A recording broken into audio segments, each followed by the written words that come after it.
വയനാട് ജില്ലയിലെ ശ്രീധന്യ സുരേഷ് ഇന്ന് പെരിന്തൽമണ്ണയിൽ സബ് കളക്ടറായി അവർ ജോലി ചെയ്യുകയാണ്. കുറച്ചു മുമ്പ് വരെ ഇപ്പോഴും അവിടെ തന്നെ ആയിരിക്കും. അപ്പൊ അവർ വയനാട് ജില്ലയിലെ ഒരു ആദിവാസി വിഭാഗത്തിലെ കുർഷ്യ വിഭാഗത്തിൽപ്പെട്ട ഒരു പെൺകുട്ടിയാണ് ശ്രീധന്യ സുരേഷ്. ആ ശ്രീധന്യ സുരേഷ് അവരുടെ പഠന കാലഘട്ടം അവർ എഴുതുന്നുണ്ട്. വളരെ ചെറിയ പ്രായമാണ്. ഈ അടുത്താണ് വളരെ ലളിതമായി അവരുടെ വീട്ടിൽ വെച്ചുകൊണ്ടാണ് അവരുടെ വിവാഹം നടന്നത്. വളരെ ലളിതമായി കുറച്ചാളുകൾ മാത്രം പങ്കെടുത്ത ഒരു മാതൃകാപരമായ വിവാഹമായിരുന്നു.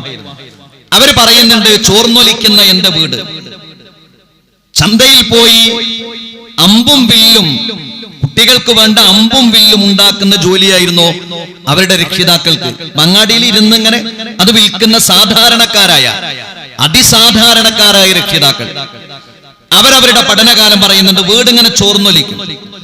വായിക്കാൻ കൊണ്ടുവന്ന പുസ്തകങ്ങൾ വെക്കാൻ ഒരലമാരയില്ലായിരുന്നു അവർക്ക്. അവരെന്താ ചെയ്തിരുന്ന അറിയോ?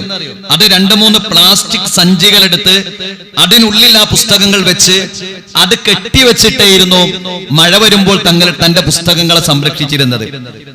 ആദിവാസി വിഭാഗത്തിൽ നിന്ന് ആദ്യമായി 2018 ഓൾ ഇന്ത്യ ലെവലിൽ 410ാം റാങ്കോടുകൂടി അവർ IAS പാസ്സാവുകയാണ്. അതെന്താ? ഇതെനിക്ക് കഴിയുന്നുള്ളതാണ്. എന്റെ അച്ഛന് നല്ല ജോലിയില്ല, എന്റെ അമ്മക്ക് നല്ല ജോലിയില്ല, എനിക്ക് സാമ്പത്തികമല്ല, ഞങ്ങളുടെ വിഭാഗത്തിൽ നിന്ന് ആരും ഉയർന്നു വരുന്നില്ല എന്ന ഒരു നിരാശാബോധമല്ല. എന്നെ കൊണ്ട് കഴിയും. എന്റെ ലക്ഷ്യം എന്ന് പറയുന്നത് IAS ആണ്. അതുകൊണ്ട് എനിക്ക് അതെന്റെ ഗോളാണ്, അതെന്റെ ലക്ഷ്യമാണ്, അതാണ് എന്റെ അഭിരുചി, അതാണ് എന്റെ താല്പര്യം. അതുകൊണ്ട് ഞാൻ അതാകും എന്ന് ശ്രീധന്യ സുരേഷ് അവർ ദൃഢനിശ്ചയമെടുക്കുകയാണ്. അവർ എല്ലാ അസൗകര്യങ്ങളെയും സൗകര്യങ്ങളാക്കി മാറ്റി. അവരുടെ നിരാശാബോധത്തെ അവർ പ്രതീക്ഷയാക്കി മാറ്റി.